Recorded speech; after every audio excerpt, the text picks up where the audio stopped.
പണ്ടത്തെ കണക്കൊന്നുമല്ല. എൻ്റെ കുട്ടിക്കാലം തൊട്ട് നമ്മളിവിടെ ജനിച്ച് വളർന്നവരാണ്, ആനേറയിലാണ്. അതുകൊണ്ട് കുട്ടിക്കാലം തൊട്ടേ ഞാൻ ഈ മെഡിക്കൽ കോളേജിൽ കാണുന്നതാണ്. ഇപ്പോൾ ഒരുപാട് മാറ്റമുണ്ട്, ഒരുപാട് സജ്ജീകരണങ്ങളുണ്ട്. കുട്ടികൾക്കുള്ള IC വാർഡുണ്ട്, വലിയവർക്ക് അങ്ങനെ അത്യാഹിതം ഒരുപാട് സജ്ജീകരണങ്ങളും മാറ്റങ്ങളുമുണ്ട്.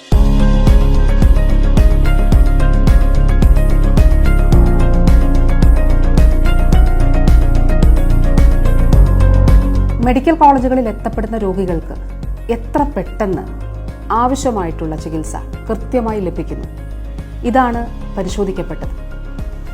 ഉദാഹരണത്തിന്, ഒരു അപകടത്തിൽപ്പെട്ട ഒരാൾ മെഡിക്കൽ കോളേജിലേക്ക് എത്തുമ്പോൾ ചിലപ്പോൾ മൾട്ടിപ്പിൾ ട്രോമ ഉണ്ടാകാം.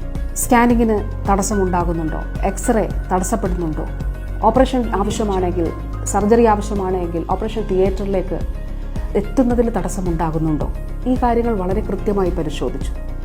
കൃത്യമായിട്ടുള്ള ഇടപെടലുകൾ നടത്തി. ഇതിൻ്റെ ഒരു പൈലറ്റ് പ്രോജക്റ്റ്, ഇത് മാത്രമല്ല, കാഷ്വാലിറ്റി മാത്രമല്ല, മെഡിക്കൽ കോളേജുകളുടെ പൊതുവിലുള്ള പ്രവർത്തനം സംബന്ധിച്ചിട്ടുള്ള ഒരു പൈലറ്റ് പ്രോജക്റ്റ് തിരുവനന്തപുരം മെഡിക്കൽ കോളേജിൽ നടപ്പിലാക്കുകയാണ്.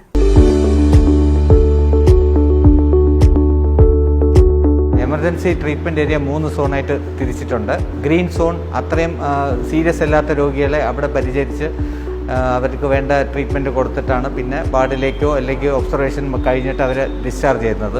ഇതുകൂടാതെ യെല്ലോ സോണുണ്ട്. യെല്ലോ സോണിൽ അത്ര ഗുരുതരമല്ലാത്ത രോഗികളെ വീണ്ടും നമ്മുടെ ട്രീറ്റ്മെൻറ്റ് എല്ലാം കഴിഞ്ഞിട്ട് അവിടെ ഒബ്സർവ് ചെയ്ത് 24 hours വരെ ഒബ്സർവ് ചെയ്ത് വേണ്ടി വന്നാൽ വാർഡിലേക്ക് അഡ്മിറ്റ് ചെയ്യുക അല്ലെങ്കിൽ ഡിസ്ചാർജ് ചെയ്യുക എന്നുള്ള ഒരു യെല്ലോ സോണിലാണ്. പിന്നെ ഇത് റെഡ് സോൺ, ഇത് സർജിക്കൽ റെഡ് സോൺ. ഇവിടെ പേഷ്യൻ്റ് പോളിട്രോമായിട്ട് വരുന്ന പേഷ്യൻറ്റിന് ഇവിടെ തന്നെ എല്ലാം ചികിത്സയും നൽകി വെന്റിലേറ്ററിൽ വേണമെങ്കിൽ വെന്റിലേറ്ററിൽ കണക്ട് ചെയ്ത് ICUവിൽ വെന്റിലേറ്റർ ലഭ്യമാകുമ്പോൾ ആ രീതിയിൽ അങ്ങോട്ട് മാറ്റാനുള്ള സംവിധാനമാണ് റെഡ് സോണിൽ ചെയ്തിട്ടുള്ളത്.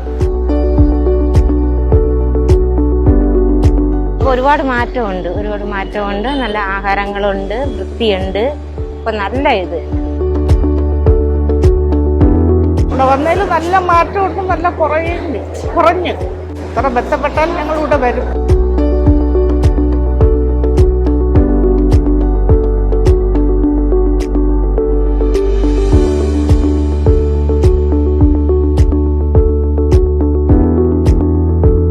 രോഗങ്ങൾക്ക് മുന്നിൽ നാം പലപ്പോഴും നിസ്സഹായരായി പോകും.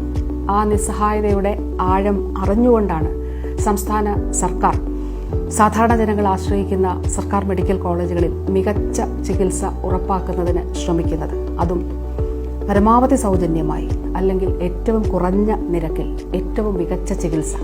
അതാണ് നമ്മുടെ ലക്ഷ്യം.